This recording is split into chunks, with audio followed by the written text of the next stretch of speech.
So thanks for coming. We appreciate it. A little backstory on me. I live on Long Island. I'm a product trainer for Garmin directly. Company itself is based in Olathe, Kansas. And that comes down from our segments. We started off as an aviation company. We still are. So aviation, marine, outdoor, fitness, and automotive. We have 5 segments in our company. I was blocking people. The backstory is we started in 1989. A man by the name of Gary Burrell and Dr. Min Cow. So Gary and Min formed the name Garmin. They were 2 engineers that came out of the King Radio company and founded this company. And since 1989 now we've got over 100, I want to say 100 million products sold and 12,000 employees worldwide. So it's a pretty interesting success story as a company itself. No company dead, vertically integrated, so it's a pretty stable company. So Garmin products, we're now seeing more and more of them throughout the industry, especially in boating. So I think in the last 4 years, we pretty much got a good chunk of the market share on navigation for the marine industry. And we're making a big push in the freshwater market now too, to go against companies like that have been up in the Northeast and in the lake regions. But with that said, I want this to be an open forum, so if we have things that pop up and questions that you have, feel free to jump in and let me know, and we'll address them. And we'll just go in. Does everybody know what waypoints and what routes are and what tracks are? Does everybody have a pretty good knowledge of that, or do we want to start with the basics on that a little bit? Basics, all right, good, I like basics. So the thing to remember with a Garmin is you're always going to have this home screen. And we've got a 7-inch screen here. This is what your boats are typically going to have. This is just a bigger version of it, although it's exactly the same. So if we go to the home screen on here, we can see that home screen pretty much a mirror image of the larger machines, and that's why I brought this one here, so we can, for demo purposes. On the right hand side here we have our choices. So we're going to have things like favorites, smart mode, combos, charts, sonar, radar. And so on the boats that you're renting, you're typically going to have charts. So in the chart selection, you're going to see navigation, fishing, and 3D. This stuff here you're not going to see. And the reason you're not going to see it is because this is in demo mode, and this is showing you every possible scenario that could be plugged into this machine. So typically on your boats, you're going to have nav chart, fishing chart, and 3D chart. Nav chart is exactly that. That's going to be your map. Your boat's going to show up as the boat icon here. This is a heading line. This shows the direction of the boat. Now, one thing to remember with Garmin is that your menu, the menu button, is for the screen that you were in. So if you are in a chart screen and we go to hit menu, we're going to get basically things that pertain only to the chart screen. So we have things like built-in map. That's if you were going to switch it from saltwater to freshwater. You're not going to be doing that, so it's something that you won't deal with. But we have layers and we have contours here. If we can go in and we can go in and manage settings. We have factory settings if we want to reset it. These are all things that you can go in through your menu screen on your chart and go in and adjust things. So if we want to go into chart here, we've got things like depth, nav aids. All these should be on your screen and showing. And that's pretty much a default. When you turn them on, you're going to get all your pointer's not working. You're going to get all, these are what you call depth contours. Now those numbers are just as you'd see them basically on any kind of a paper chart. So we derive that information through basically NOAA, and that's government information. So those numbers are showing you at low tide. So you can't get into, so it helps keep you out of trouble. So anytime you see these numbers, these depth numbers here, these are depth at low tide. So technically it should be the worst case scenario. Any questions on any of these? It's not real time? It's not real time. Now so these numbers on the side here, notice we have depth here and it's going changing. That's your real time depth. These are not real time. These are charted numbers. So if you were to pick up a paper chart, you would have those same numbers, and they should coincide with the numbers we have on our charts. We build our own cartography, but it's based on the government information. So it's standardized, so that information stays standard. So with that said, on the side here, we have a depth here. So your depth, if we go to our home screen, and all of your units are going to have that. That's going to be in the bottom. When you're in a chart, we can go home. Brings us back to our main menu or our home screen. We've got a tab here that says Sonar. So we go ahead and press Sonar. Now we're seeing every possible kind of transducer that Garmin makes plugged in here in the demo mode. What you are going to see typically is traditional or clear view on your boats. Now if we go and select traditional, which is this one here, basically what we're seeing now is our depth, our water temp, our speed if we're moving, our voltage, and our time of day. That's always going to be displayed up on your left-hand side of your sonar screen. So if we want to... Voltage? Say again? What's voltage? Battery voltage. Okay. So you know that if you're 13 or 12 and plus, you're good. You start to drop below a certain voltage, like let's say 10. Number of things are going to happen. The boat might not crank over. You might have to switch batteries, or you could get some screen flickering on these when the voltage drops too low. So on your sonar screen here, what we're seeing down here is the bottom. Your boat typically is flashing a sonar cone off of a transducer that's mounted on the boat. And it's basically emitting sound waves and then receiving a signal back. Any targets that bounce between the bottom and the boat are going to show up as these little chevrons here. They're supposed to be fish. So if you're seeing clusters like this hold up off the bottom, or in the middle here, typically you're on fish.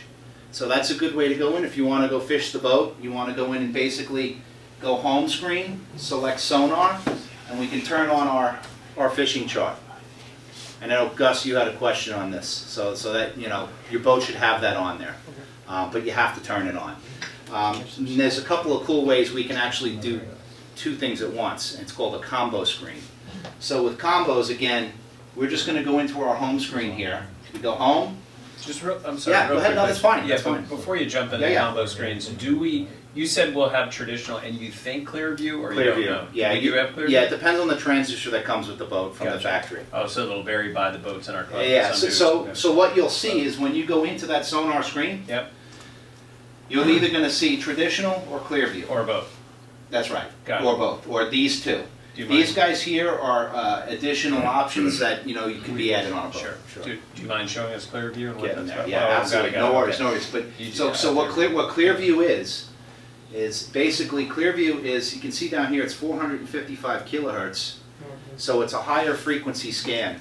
And what that's going to give you is much more detail on what the bottom topography looks like. So you're going to get a more clear, we call it clear view, we used to call it down view, but it switched to clear view. But you're going to get a higher frequency, which gives you more info. So if we look at this hump here, if I went back and showed you that in traditional, you see the difference? But all these fish in clear view will show up as dots. And the reason being is because it's a higher frequency scan, so it's going to have better target separation, thus the targets will be smaller instead of stretched. Higher frequency, smaller targets.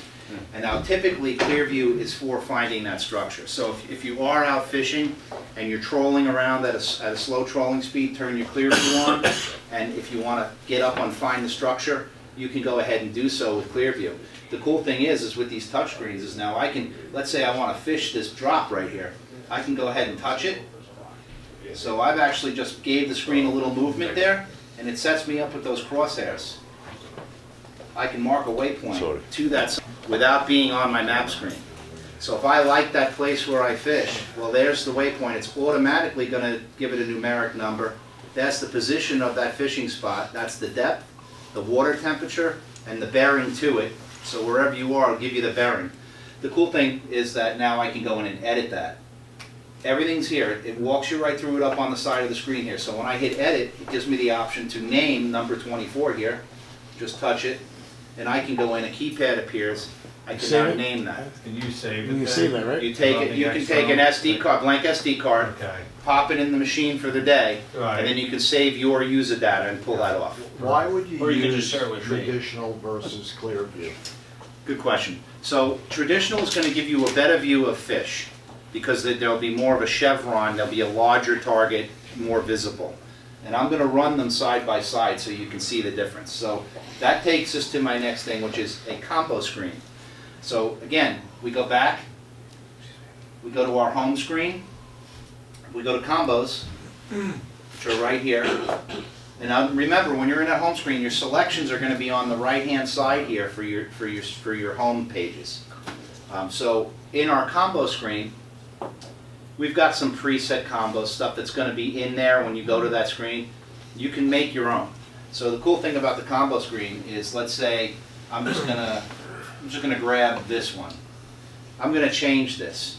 So back to what I was saying about menus being related to the screens that you are in with a Garmin. So a menu is going to only pertain to what screen you're in. So if I hit menu, in the combo screen, some things come up. It's going to show me the two screens that I'm viewing right now, which is a nav chart and a radar chart. It gives, because I'm in radar, it gives me the option to stop transmitting. But down here, this is the big one, edit combo. So now you can go in, press edit combo. Now I can, keeping this live, I can go in and I can size these screens to tailor them the way I like to see them. So if I want to change a field of data, let's say I want to change radar, I just touch the screen. Now on the right-hand side here, it's going to give me my options. Depending on what's plugged into that machine, your options will coincide with what options are plugged into the machine. So let's say, you know, we've got our clear view and our traditional choice, right? That's going to come up here for a sonar. So traditional, I can do traditional there. So now I can have my chart and my sonar on the same page. And go ahead. So your transducer is typically on the back of the boat, so Absolutely. whatever's there is really behind you. It's a So good how do you point. know the spread and the laterality of where you are? It's a formula which I don't know the exact formula, but what I can tell you is if you've ever taken a flashlight and aimed it on a wall, the further away you are, the larger that circle is going to be on the wall. Same pertains to a sonar cone, which is coming off the back of the boat. It's an excellent point, especially when navigating. We are looking at our sonar screen here. You have to remember that that number is history. If you are doing 30 miles an hour and you are in 50 feet of water, you need to look at these depth contours to make sure up in front of you, well, I've still got 30 feet. You don't want to go running into here where it says 2 feet. It might say 50 back here. But by the time you get over that, the damage is done. Sonar is history. It's mounted on the back of the boat, and it's reading in a cone, a certain area depending on depth. So what is the latency? Depends on speed. Of course. You know, typically, this is a great way to pick your way through things. With sonar going slow, you know, you always have that depth onto you. Exact number on latency. What I can tell you is that if I go to a full page sonar screen here, so right here is directly under the boat, this side of the screen. So we're scrolling this way. Right here is directly under the boat. Back here is about 10 seconds past being under the boat, Not the number, but the visual. the visual. Not Yeah, that so if this 6.8 fish number. is about 5 seconds Right. out. Right. Over here, and there's a feature in here called A-scope. It's kind of in the setup here. If I can bring it up here, appearance, A-scope, and we'll turn A-scope on just to give you an idea, and we can set a delay on the hang time on A-scope. So now this is directly under the boat. This bar in here. Now you'll see every time we get a hit, there it is. It'll appear. So we'll hit it. We'll get a check there. That was under the boat. So anything here that's appearing is under the boat immediately. And that's using your A-scope on your sonar screen. So you can tell exactly what's in your cone at any given time. Did you have to hit something to get that up, or that's Yeah, always there? so it's basically when you're in the sonar screen and we go to menu, Yeah, we go menu, sonar setup, okay. appearance, because it's part of the appearance, and then A-scope. And we can turn it on or turn it off.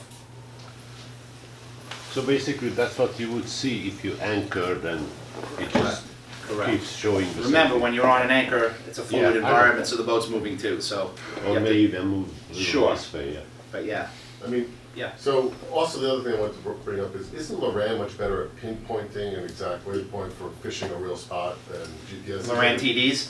So basically, Loran is kind of something that's done. No, I know. There used to be an array of antennas, and it would triangulate your position. Essentially, GPS is a modern way to do the same thing. You're not just picking up one satellite. You're basically picking up an array. And as many as 20 and 30 are up there that we can pull from, because we not only use the American array, we can also use the Soviet GLONASS array as well. So we have a lot of options when grabbing that And stuff. isn't the margin of error significantly larger than really pinpointing the spot you want to hit? So GPS can be augmented by the government. So if they want it to be accurate, it can be real accurate. If they want to augment it, it can be augmented, and you could be off, I want to say, 20 feet is a good number to throw out there. I've been closer, way closer, or I haven't been much more than 20, but I noticed that when I roll up on things, it's pretty much where it says it is. But there is a margin of error, and that can be augmented. When we, had 9/11, GPS would not work. They made sure that nobody was getting any of that kind of stuff for a period of time. But so it can be. Right. So Loran numbers, if you have old Loran numbers, you can input them into a Garmin, But you still have that. and it would convert it. But Gotcha. yeah. But there's going to be a margin there where it could be, it might not be right on top of something. Now, it's a Yeah. piece of structure that you're trying to find. Yeah. The ways to do it is using your Sonar screens. The other way to do that is in our chart screen, if we go to our fishing chart. Now, when you're in fishing chart, it's going to take away some of your navigational aid, but if you notice right here, what it does add is more contouring. So you can see here in fishing chart how we've got more of these contours set up. So if it's fishing that you want to go do, when you get out to these areas, just get into your home screen, select your fishing chart, and you'll have more of those nice contours. I mean, I can show you a cool image here if it'll let me. Get out here. So this is the Hudson Canyon, and you want to see contours. This is nuts. This is where it really drops off, and you can see your contouring in your fishing chart and the kind of detail that we give you in the built-in charts in the Garmin system. Yeah, those are the unexplored depth charge areas. Who's bottom fishing bit? Excuse me. Yes, sir. You were gonna show the traditional versus the. Yeah, I clear? get sidetracked. I apologize. No worries. Yeah, so in our combo screens, so what I'm going to do is I've got one set up in here, so I'll just select that. So this is basically a simulated loop. It's actual, but it's a loop that we took. I'm not sure where this one was taken, but it's an actual screenshot. And what you're seeing here is this is traditional, and then you can see the detail in the looking in Clearview. So Why you can would you use one versus the other? So Clearview is going to give you, where this just shows up as a blob, there might be some nuances in here of break-offs or details that you would see with the higher frequency scan. That's 95 kilohertz over here, just so happens that that's what frequency it's running at, and over here is 455. So we can see there's more detail in the, it's for finding structure. So really for using Clearview, that's for trying to set up on structure and fish. And then you would switch over to your traditional or run a side-by-side. Your fish target, see that tiny little target? Well, that's a fish. Mm-hmm. And you can see in chirp or traditional how that's coming up as a larger target there. So you can see side-by-side these two returns. And that's really the difference why you're going to run them side-by-side or choose one over the other. It's all about what you're trying to see on the bottom. And we can see how we've got some shadowing and some drop-offs here, but we can't make that out on the traditional side, but we can see how these tail-offs and these drop-offs happen in here. So it's a more detailed image when you're using the Clearview. So, any questions on this? You have those GPS positions. Can you mark that GPS position from here? Absolutely. So the cool thing about these Garmins is that if I'm hitting the fish here and I'm anchored up and I want to mark that, well, I don't have to go back to my chart screen.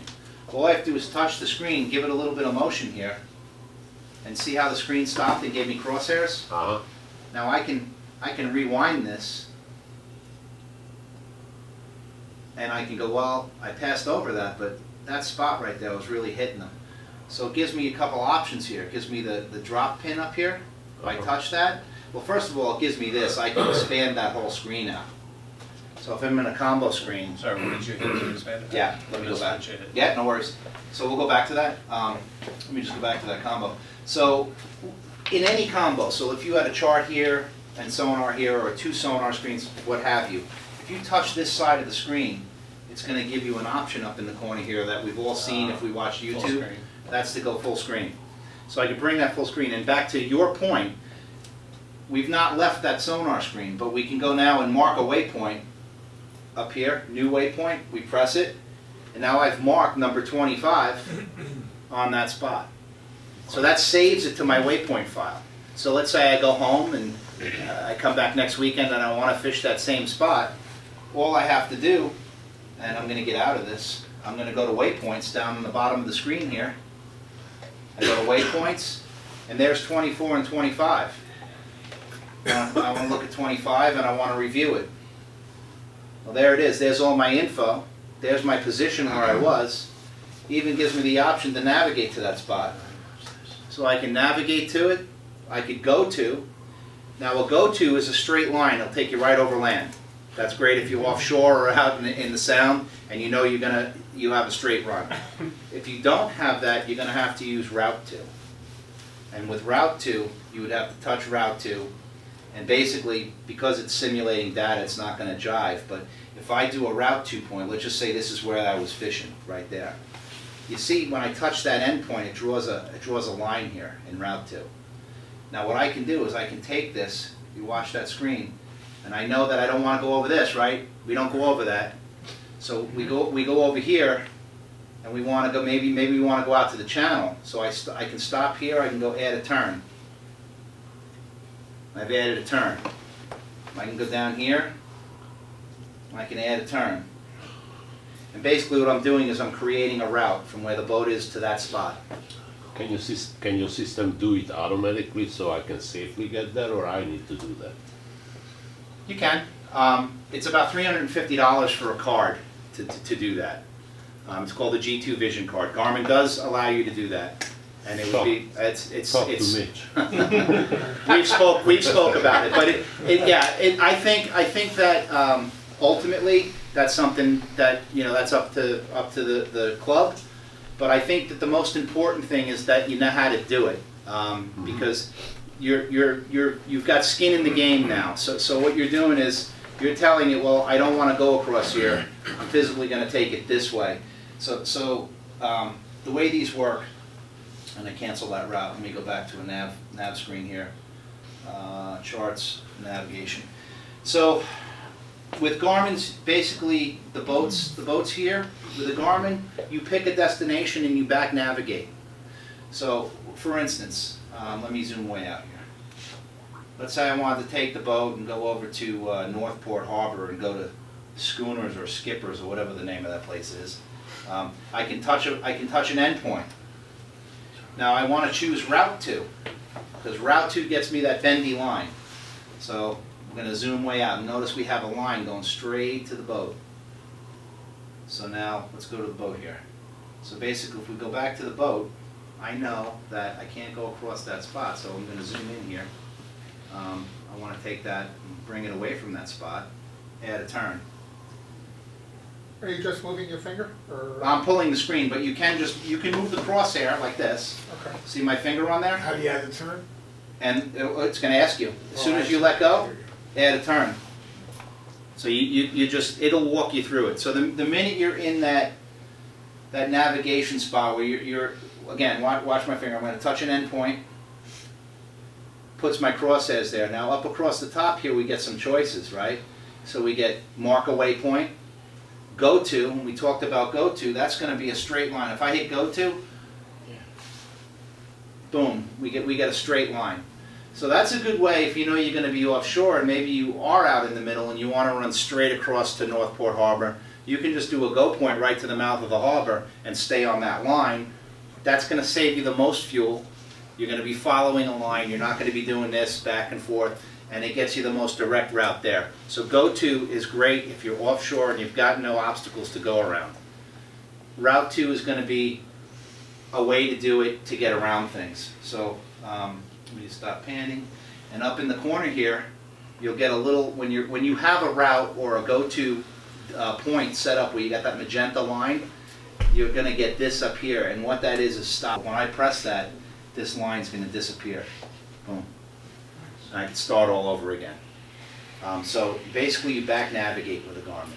Any questions on navigation? Anything that you're running into that you, yes? So you were routing, Mhm. just then you were going to route to Northport, but instead you hit go to. What you should, if you were going to Northport from there, you should be hitting route to. Yeah, exactly. So if, Okay. from this point you'd want to route to, because we want to get out Right, past that point right. and then have a straight line. So if you were past that point, let's say you were starting off here, well, you could just draw that straight line.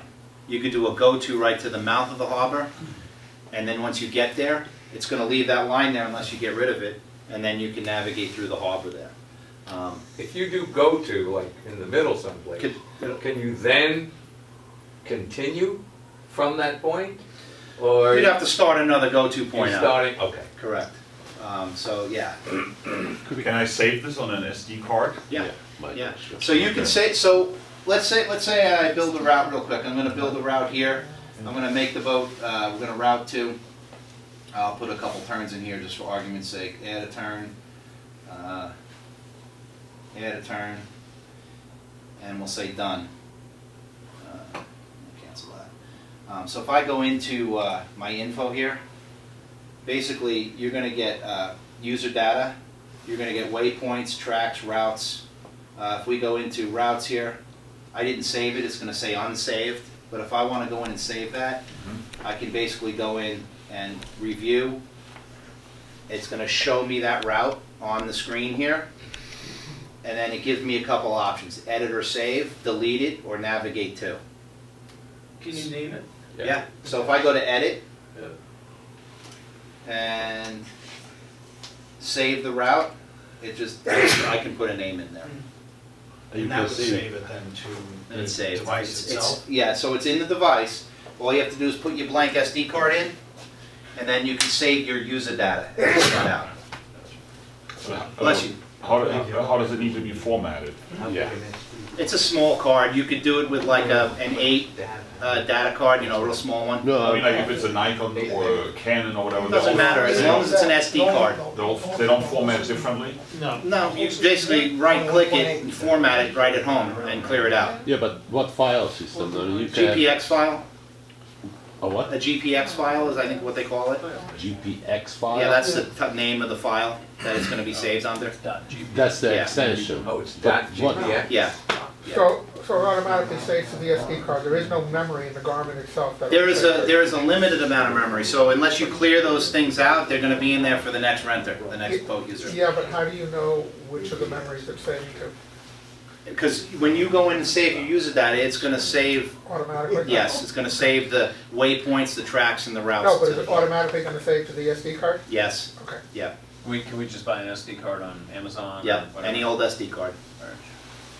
So what's the And size? on the 741s and 742s, it's a micro SD. So if you look at the back of those cards, 742, is that a model number of this? this is what's going to be in your boat. Okay, got it. So it's a micro. It's a micro, but if you buy them, sometimes it's a large card, and the back is a micro. It's a carrier. $12. But so the micro is what goes into there? In this one, yes. Yeah, Is 16 gigs enough? plenty. That's too big. Actually, $12.97 on that. There you go. So once you plan your route, Oh, I right, have. Mhm. and you're at the helm, so what happens then? Is the boat gonna steer itself? You guys steer on that course, or? You got to steer it. So basically, what you're doing with a route is you're giving yourself a reference, basically a road. Because in a marine chart plotter, there are no roads. So that magenta line is your road. You're building a road for yourself to follow. Now, if you had an autopilot, we've got things, engage buttons that are built into our machines here. Once you build that route, you have the option, after you build it on a Garmin, it's going to ask you engage autopilot if you have an autopilot. If you don't have an autopilot, it won't ask you. So there are ways to, with an autopilot, engage. It swings the boat around, you throttle it, and it follows the course. Google would show your boat on the line, so you know where you're. Yeah, the boat will be traveling on that magenta line. Or off of it. And then what you're gonna see, you see here, we notice left off course. If you're left off course or right off course, it's gonna tell you. Is there a Well, way sorry. to create your routes at home on the computer and then just plug it in? Yeah, there is, but the way you have to do it is you actually have to own the machine or buy your own map card, because let's say it was your boat and you're always going back to the same boat, you're taking that map off there to that, saving it to the SD card, bringing it home, and then manipulating data to it at home, then loading it back on. So you can't do that in a situation where multiple people, somebody might jump in that boat after you, and So there's not a computer program? It is, it's called Homeport. There is a program, but it's designed around you owning a machine and using your own maps. Otherwise, you'd have to buy the map. What you're saying, we shouldn't download the map to our SD card and take it home? No, I wouldn't do that. Okay. Yes. When you're following the purple line, Yeah. you said, look to see if you're off course. Does it also show like a little boat, like you have in the Garmin car thing? See that right there? That's your boat. Yeah, will it show that along the purple line? That's what your boat's gonna look like on a Garmin. So anywhere you are on this map, if you were floating over here, that's where that boat would be. If you need to mark a point under boat, so if you let's say you're killing the fish in a certain spot, or you like this particular spot that you're anchored up in and you want to come back to it, you notice down here you got a mark button. And it's on all of your screens. It's on the smaller screens. The mark button is right here. We press that mark button, it marks wherever the boat is. So it marks where that boat is. If your hat flies off, press mark. No, I'm just kidding. But like if somebody went in the water, the dog went in the water, you hit that mark button, it's gonna lay a waypoint, which is a point on the map where you activated that. The hat's a good idea. You said you were joking, But the hat's going to happens move all the anyway, time. so, but yeah, you can have an idea where it goes, but, any questions on, yes? Quick question regarding to the route. I'm out fishing somewhere in the middle of Long Yes. Island Sound. I know how to get back. Right. So I can design a route and record it. Can I reverse it so when the next time I go, I just use that route? Well, so when you go in and you select a route under your info button here, you can go into user data, and we can go into routes. And when we select that route, it should give me a backward and a forward. Okay. So I could go backward with it, or I can go forward with it. Okay. But, excuse me, the fallacy is they're clearing these every day, aren't they? Yes. When you get home? Save it to your SD card. Yeah. So Mitch, they're being cleared? Yes. The document? Yeah, Doc so all the masters are tracks on the boat, we haven't got to this yet, but those dots, the tracks, Yeah. we can clear those out all the time after use, because otherwise it gets too busy. So that clears the waypoints also? Yes. Yeah, they're taking that user data out. If you put the SD card in, it default gets saved and pulled, like if you go through all those menu options, it takes you straight to what's on the SD card, is that correct? Correct. And we'll reload it up to, onto the machine. So basically, you have a couple things here on your info button down the bottom of the screen here. If we press info, we get some options here. We've got user data, we've got tides and currents. Everybody use their tides and currents on their Garmin? So this is a cool feature based on GPS. It knows where you are. It's going to select tide station and currents that pertain to where you are. So simply pressing that info button gets me into this page here. Tides and currents. Let's just pick tides. So I've got no stations set in here because it's not getting a signal and it's in a demo mode. Let's see if I can do nearby stations. So based on where I set the simulator, we've got Black Rock Harbor. So if I press that, those are my tides for Black Rock Harbor. Now it's interactive, so I can touch this and you see when I move the timeline, I'm moving the timeline back with my finger here, I'm watching the tide go up and down, up and down, up and down. It's great for fishing. Wow. So if you know you're going to be out there and you want to fish a slack tide, you can get into that. You can basically just find out when it's going to be not moving or when it's going to be moving and running. And that's in your info button. This is a great button on this machine. The other thing that's in the info button is the owner's manual. So, if you have questions, down the bottom here, we got owner's manual. Is your cell number saved in there? My cell phone will never be on any of this. But I can give you guys a number. It's 800-800-1020. Just remember 1020. That's my product support team. Monday through Friday, they're there to help you. If you get Garmin questions, they will answer the phone when you call them, and they'll walk you through anything you need done Garmin-wise. So Garmin Owner's Manual, if I open it, it's a readable file. And we have this series out here, and I can go in and I can select I can select a page. I can go into my table of contents. It's searchable. So We could Well, we find could this. download that. it's to our phone. no, it's on your. No, it's but on- I'm it's saying on we your- could find this on our own computer too, am I correct? At home. At home. You could, but let's say you're on the boat and you don't have your computer, Right. You download it to your and then you're like, oh man, what did he say? Just go to info, pull up the owner's manual, and it's in there, and you can search the owner's manual. If you can I find called it. Lou. It's under the info button. It's in the info It's page. easy to say. So don't, like with Garmin, I mean, the important thing is don't overthink everything. It's pretty much labeled out there for you. Waypoints, info, if we bring info up, user data, we go into user data. We've got our tracks, and this is what we were talking about before. Internally, it's got an active track memory. They do clear these out. But you can save tracks, you can colorize tracks. Track What speeds. tracks are going to be, let's think of it like a breadcrumb trail. We Okay. go off into the forest, we're dropping breadcrumbs. It's a dotted line. It's basically going to let you know where you've been. It's a good way to get home. So I mean, the tracks need to, I'd say leave the tracks on, don't shut the tracks off. If you went out and you didn't hit anything, you're going to get back 9 times out of 10 not hitting anything. So I mean, tracks are important. Yes. It's same as on the car, no? It just basically reports time and where you were. Yeah, it All the drops. time. It drops every. Yeah. You can set the interval of how many times you want it to drop a track point. So Mitch can look at it where we were. Looks like a dotted line. Yeah. That's what it's going to look like. Big brother. So can I save the track? Yeah. You. Like So, how many- so these are my track. These are my track. These are my track options. I can save them. I can clear them. I can follow them.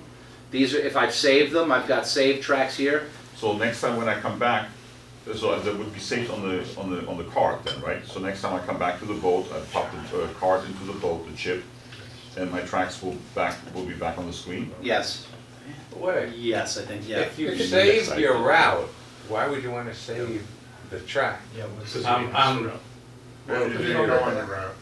Because you don't need to Because worry let's say, about for track. instance, there's instances where, like, if you're a commercial fisherman and you have certain tracks that you run, you can actually colorize them for different days. So one day you want to go out and leave red tracks if you fish in an area, or purple tracks or blue tracks. So you can go in and do all that. Depends on the The time, so- reasons we leave them on in the boats that we're using for our purposes here, it's for forensics. It's for seeing where the boats are going. It's a way that we can track where the boats have been.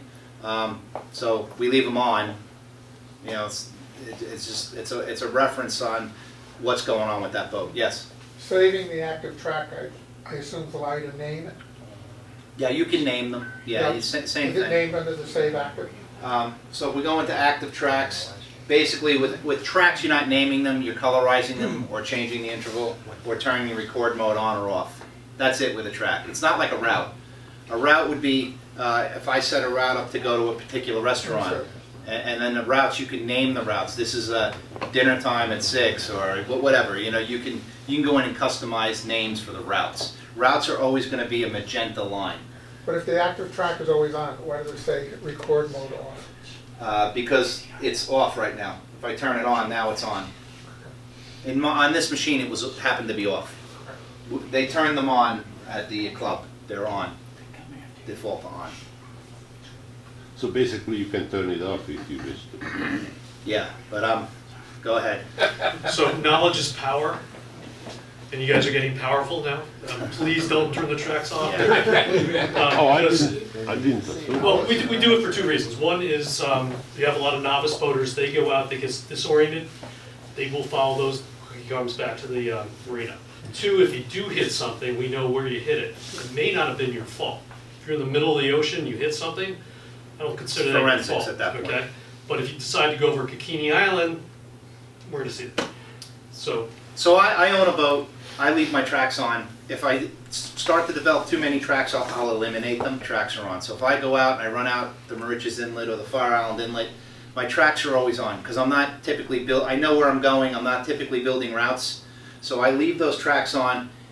Listen, in case it gets fogged in case something happens, you know, I can always follow my track in. I know that if I got out there, I can get back following a track. And that's why we like our tracks, and you know, I leave them on. As owning a boat, I leave my tracks on.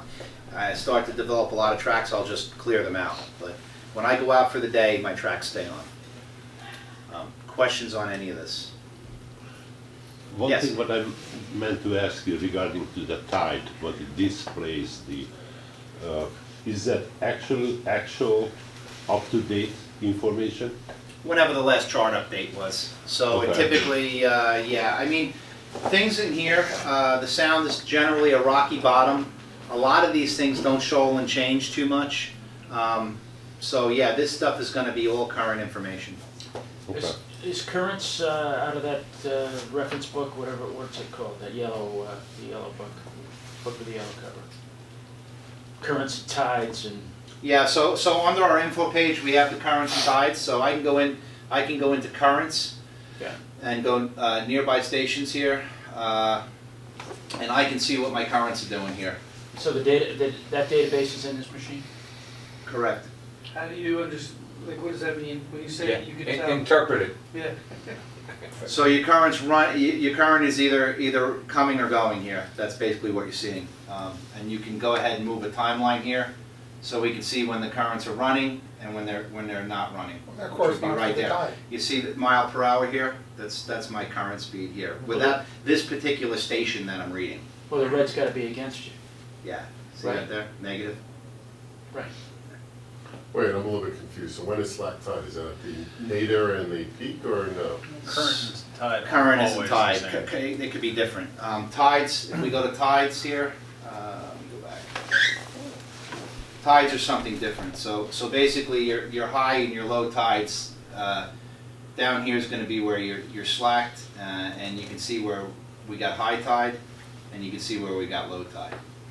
So when your tides change, either at the peak of high tide when it switches or low tide, that's going to be a current. But you could have currents in channels and inlets or narrows that are always running depending on the tide, and they could be a little different than your tides. That's why tides and currents are different items. They're not the same thing. You can actually animate, so let's see if I can try to do this on here. You guys aren't going to really need to do this, but let's say you were a sailboater and you wanted to find currents in, let's go over here. We can go in and turn our currents on with these machines. Bear with me because I haven't done this in a while, so let me see if I can get it turned on.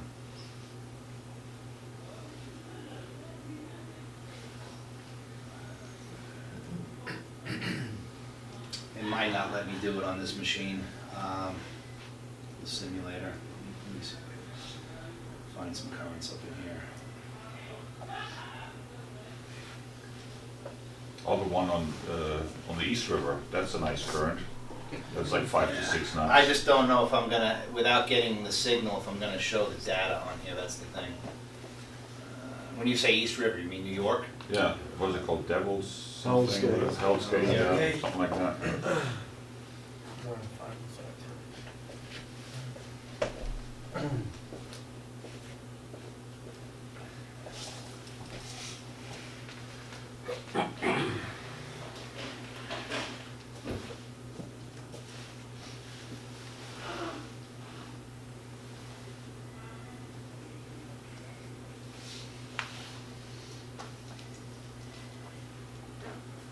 I don't think it would show on a big map anyway. Yeah, but the way we do it, and I'm struggling to turn it on this because of the simulator. But what it's going to show an arrow in yellow, and then if the currents are moving faster, the arrows will be in the direction of the current, and they'll either be yellow, green, red. So it has kind of a color graph on speed. And if you touch one of the arrows, it'll actually give you the current speed. Cool. So one of the cool things with these machines is you can basically, if we go stop panning, that always brings us back to the boat here. Let's say I want to find a tide station over here. So if I want to see what high tide's going to be over here, let's do Long Island. If I want to touch a point there, a couple of things that I'm going to get up here, if I scroll this to the left or the right, I gotta go this way, is one of them's information. So when I press information, I can get the tides and the currents for that particular area that I touched on the screen.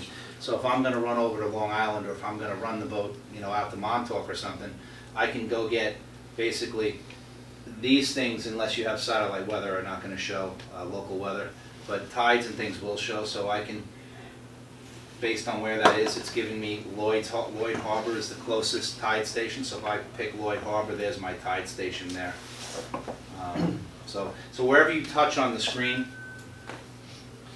and go back to the boat here, wherever I touch on the screen is going to give me the information for that area. If I go out here, I don't know how far you guys run with these things, but if I want to go up in this river here and give it a touch, and I hit information, I can get the currents or the tides, and that would be pertaining to where I picked in that river. So I can get all these different tidal stations or report points.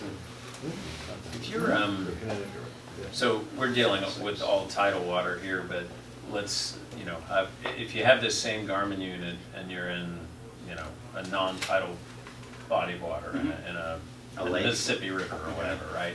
So how does the unit know the current situation when the current is driven by, rain and water flow down the river and all that sort of stuff? So it would have to be something that's being monitored. I mean, if they had a weather station or something out there, or if it was usually your Coast Guard navigated waters or your waterways like the Mississippi River, they're going to have all those stations. So like when water's flowing through a dam on the Mississippi in Minnesota, Garmin is tied into that government system that's saying it's flowing at X whatever. Yeah, and let's find the Mississippi River here and see what I can do for that. That's wild. Further west. Mitch, that's a long way to Is that go. it there? That's a long way to go. Memphis? Put it on the trailer. Might be it there. I think we need two screens. So if I was to touch a point on that screen, I get and go confused. information, I can get basically, it's still gonna have that information, just needs to have that tide station there. So pretty much, I mean, it's gonna have more information than you're ever gonna use. Sure. I can even go in these areas, and if I go to a freshwater spot, I've got the information for those lakes as well, because Garmin went out and actually surveyed a lot of these lakes themselves. They bought a fleet of boats and they went and surveyed the lakes. Places that weren't in particularly had, like this is the river, so that's basically a patrolled waterway, so that's gonna have basically the same kind of information as your blue chart would have, or your saltwater charts, because it does connect. But like the Hudson River is gonna be on there as well. But Navigable waters, right, are all Exactly. charted, right? Yeah. But if you're on a lake in Minnesota. a lake, yeah, but so we have the ability with these machines too to go in and change our chart to lake chart. So if we are on a locked body of water, let's say like Lake George, which is here, or one of these, that's You get that? You just passed it. It's upper right. Yeah. Lake Champlain. South of Champlain. South. There it is right there. So if I zoom in on that, it's gonna kind of disappear because it's right now it's set for blue chart mapping, but if I go in here and go, built-in map, I can go and change that to lake view. See how that lake came back, and I've got that lake charted in there through Garmin. We went in and surveyed that lake. There's no emergency beacon on that, let's just say the boat's going down. So are your boats MFSI registered? No. Okay, so no. So I'm just saying the boat's going down. So buy the insurance. Grab a life jacket. Channel 16 on your VHF, Yeah, no, that's yeah, the way you do it. Take No, the but what cell are you phone looking like for on that. this, the waypoint or the coordinates? Yeah, coordinates. So do you have the radios tied into the GPS for position? Some of them are, yes. Okay, so some of them will basically, your radio will be showing a position, but on a Garmin unit, you have a nice feature there called SOS, It's on all of your machines. You're not going to get in trouble by pressing it.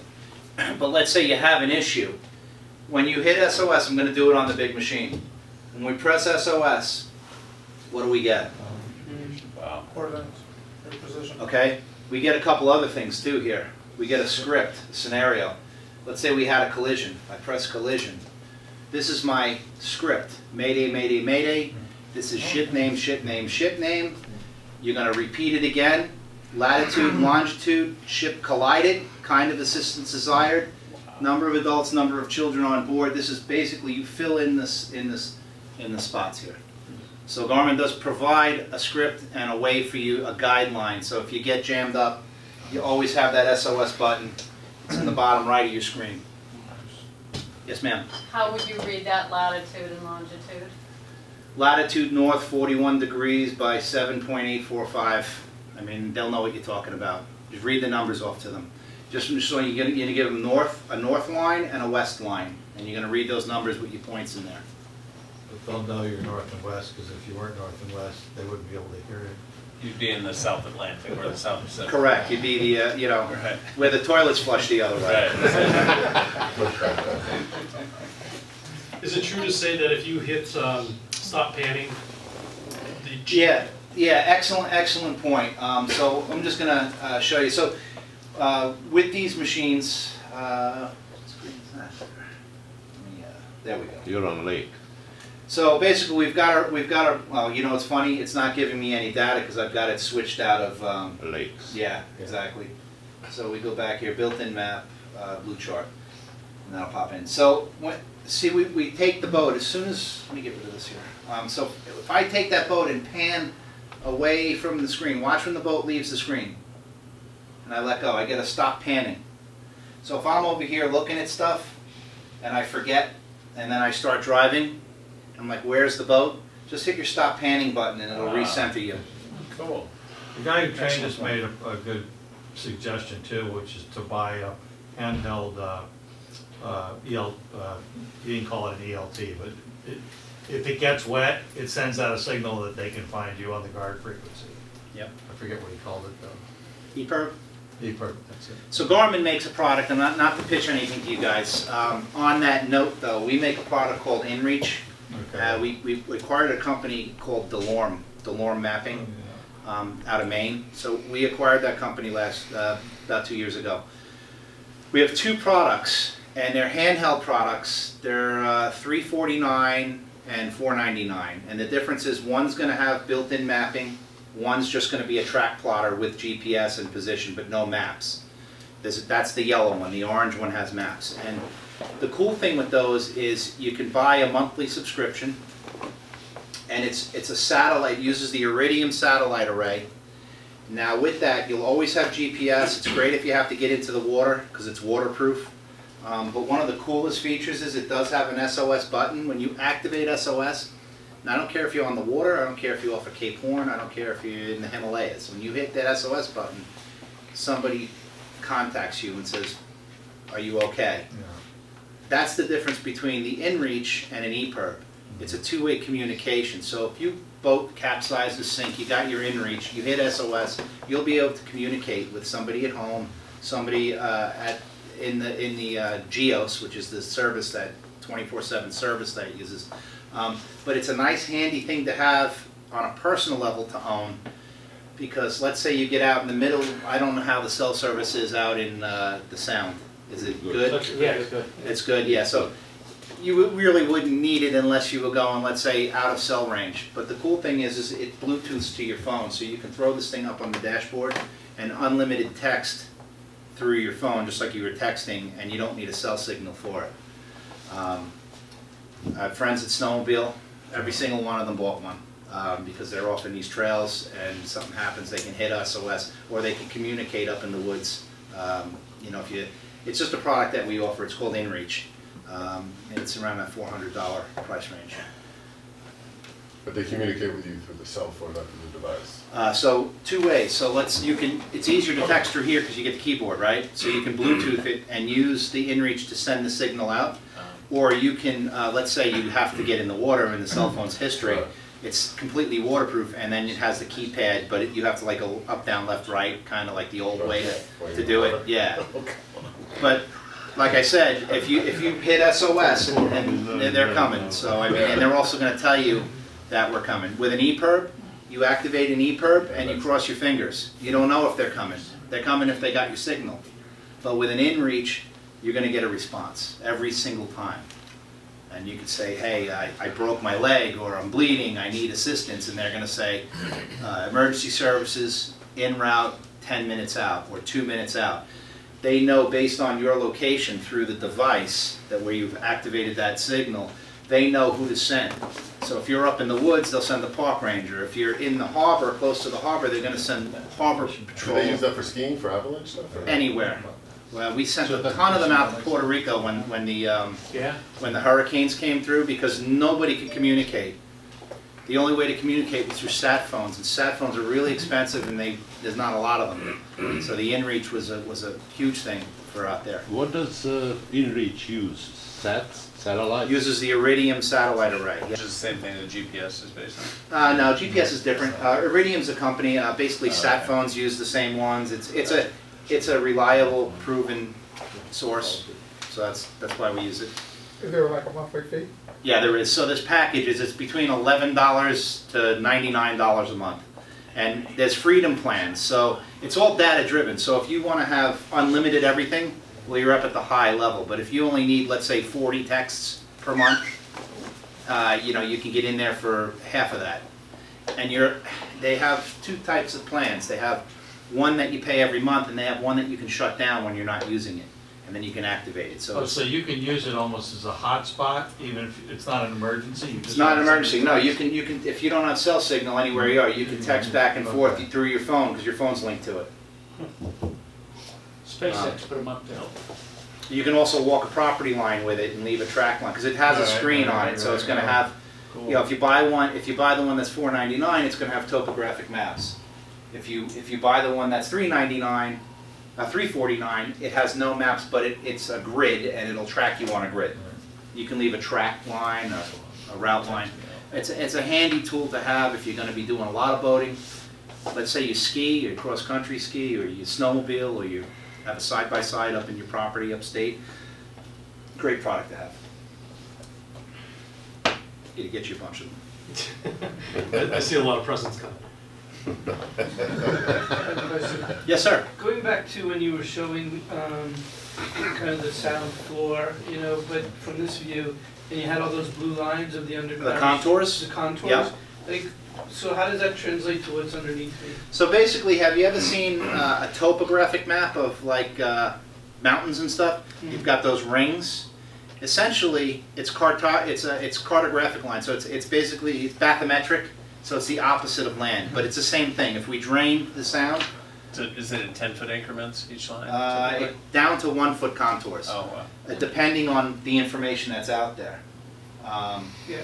So if we zoom in there, what we see here is we've got a hole, drops off to 164 feet there. We climb out of the side of that hole, and we're looking at, we could see the way, 98, 112, 118. Then, we get down here, and we've got 157, 144, 131. I'll show you another cool feature. It's called Quickdraw. So if you want to go out, for all you fishermen, and map your own bottom using the sonar that's on your boat, get that blank SD card we talked about, because you're going to need it. You go basically from if you're in your nav screen or your fishing screen, I don't know if this machine's going to do it, but we could try it on this one. So menu, you notice up here we've got Quickdraw contours. Now this will only work if you put a blank SD card in. So you got to have that blank SD card in. If we turn on Quickdraw contours and say start recording, this simulator won't do it on this machine, but what's going to happen, let's try it on this one. This one might do it. Charts, not chart, menu, Quickdraw. So it's kind of hard to see, but you see the boat has a green hue around it right now. What that's doing is it's actually going in using your transducer and surveying the bottom for you. So if you want to go to an area where you don't have a lot of contours, you can go in and turn it on, and it'll actually create your own mapping, and it's saving it to your SD card. So when you take that SD card out, it goes with you. So you can go out and survey wherever you want to go fish, and maybe it's doing it. Oh yeah, look at that. No, it's kind of doing it. This particular machine doesn't have that demonstrator, but you can see here how this goes around and around. And we're actually filling in contours and dropping our own contour lines in. So this is Quickdraw, and it's built into all the Garmins. If you have a Garmin, you have the ability to do Quickdraw. The way to access Quickdraw, we want to be in one of our nav charts here. We go to Menu. Quickdraw pops up here in the tab. Stop recording. Oh, wait a minute. Oh, there we go. Boom. Perfect. So that's basically an area that had no contouring, and we're dropping in contours there as we go along. And that's not uploaded to Garmin to use with maps in the future? It's just private to your... No. There's a way to share it through the cloud, through Active Captain. There's a way to share that data. Yeah. But for your purposes right now, you could do it. Private. You could do it privately and save it to your SD card.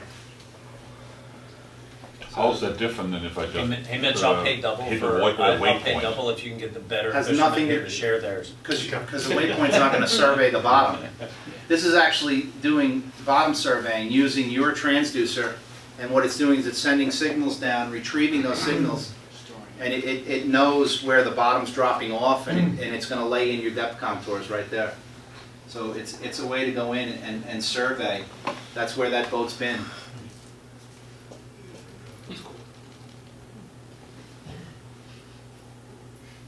It's in there. If you have a Garmin, it's in there. Any questions? You guys have been great. I got a repair question. Yeah.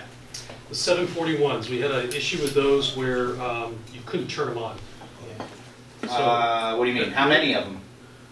We had 11 of them. 11 of them couldn't turn on? No, not all of them, but every now and then it seems like salt would get into the on-off button. About 4 or 5 of them. And so you had to get like a Silicone. pin or silicon to, Into here? yeah. Yeah.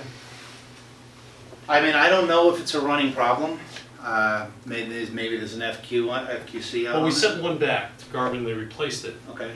Because they wanted to use it as a demo to figure out why it was happening, but you haven't heard that? I know it's not happening on the 742, so no, I've not heard of it happening. Okay. But that's me. I mean, I'm not saying it. Obviously, it is happening. You've had a couple. Is it on one particular boat?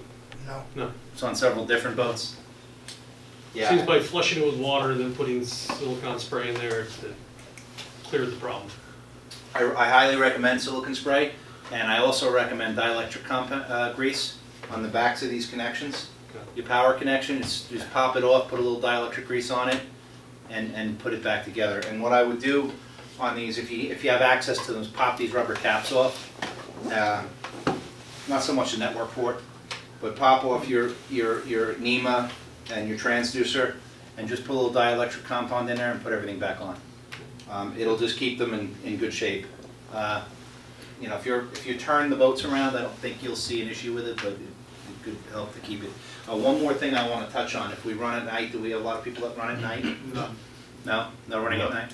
Well, I'll just touch on a quick backlight on Garmin's. If you touch the power button on the big machine, it's down here. On your machine, it's up top. If I hit the power button once, I'm going to do it on this one. We get a couple of options here. So touching that power button once gives us, time for a new pointer, gives us the ability to stand by our radar, disable all sonar transmissions. So if a boat's on the trailer and we want to play around with the chart plotter without having it use the sonar, we can go in there and disable sonar transmission just by touching the power button. The other thing we do here is we can change our color mode to day or night colors. I can change the color palette. I can go to full setup night colors. I can do full green, or I can do full red on that too. So there's ways to go in and adjust those night colors to basically be whatever colors we want. And red, obviously, and greens, if you're a pilot, you know that doesn't dilate your pupils. So this, you can look at it all day and then look up away from it, and your eyes aren't adjusting Not at night. night-blinded or not. Which is a big thing if you run at night. I did want to touch on it, but also what's going to be in here are your backlight adjustments are in there as well, just by touching that power button.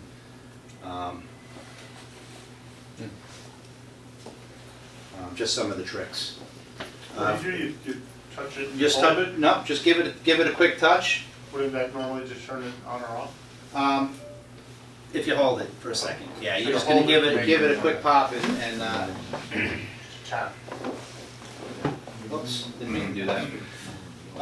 But yeah, and there's another trick too. If you want to lock the touchscreen, if you got kids running around on a boat and you don't want them touching your setup, well, yeah, we're not allowed to do that anymore, though. I got know. grandchildren, I'm allowed to do Yeah. that. Nobody told my parents that. It's written in the agreement. He was grandfather then. But if you press your power button, let me go back here. If we hit our power button, one of the options that comes up is going to be lock the touch screen. So if I go ahead and lock that touch screen, you'll get a little icon of a lock up in the corner, and anything you do here isn't going to input.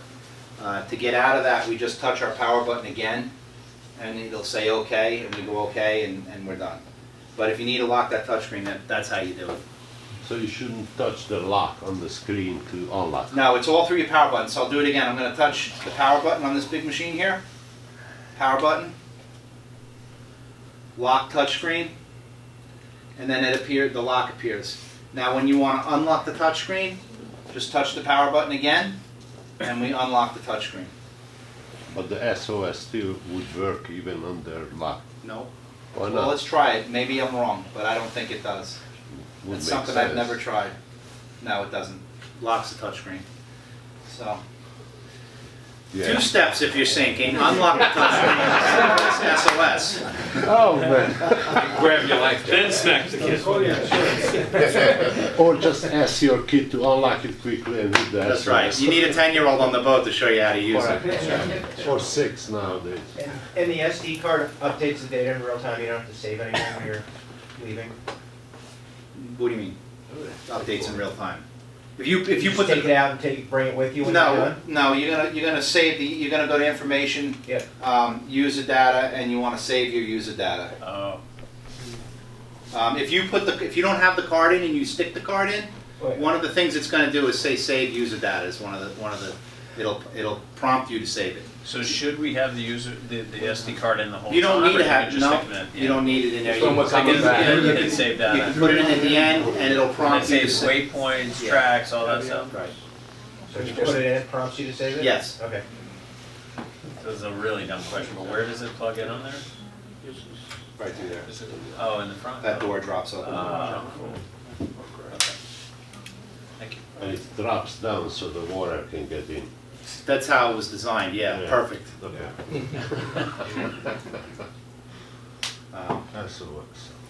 Anything else? Any Totally questions? unrelated. Yeah. You live on North Shore, Long Island, but you boat on South Shore, Long Yeah, Island. I hate the North Shore. Okay. I grew up on the South Shore in Bayport, and I've always just been. You're an ocean guy. I'm an ocean guy. I've got Fire Island there. I can get out. You know, I've got the beaches, and I can get out any number of inlets. So I'm just used to it. I mean. You just like sandy bottom and stuff. Yeah. Well, I'll tell you what. So do I. You know, it's if you've never boated, if you boated there your whole life, then you come up here. It's like I'm deathly afraid of rocks and hard objects, and I don't have to worry about that. My engine pops up. I don't do any damage. You know. Yeah. Yeah, but you got a Garmin. I know. Or do you? Only recently. I have to buy the products too. They don't give them to me. But yeah, the boat was a stretch. My wife let me get the boat because it was such a good deal. I had it shipped up from Florida. And funny thing is, I had Ray Marine for 2 years because I had to buy Garmin stuff. So, you know. That's ironic. My boat allowed me to have my wife shipped up from Florida. Perfect. But yeah, so. If your boat is here, why do you need your... Well, if you think, I'm going to hang around. So if you think of anything, if you want to come up and try some inputs onto these, I'm here for you. Thank you. Thank you.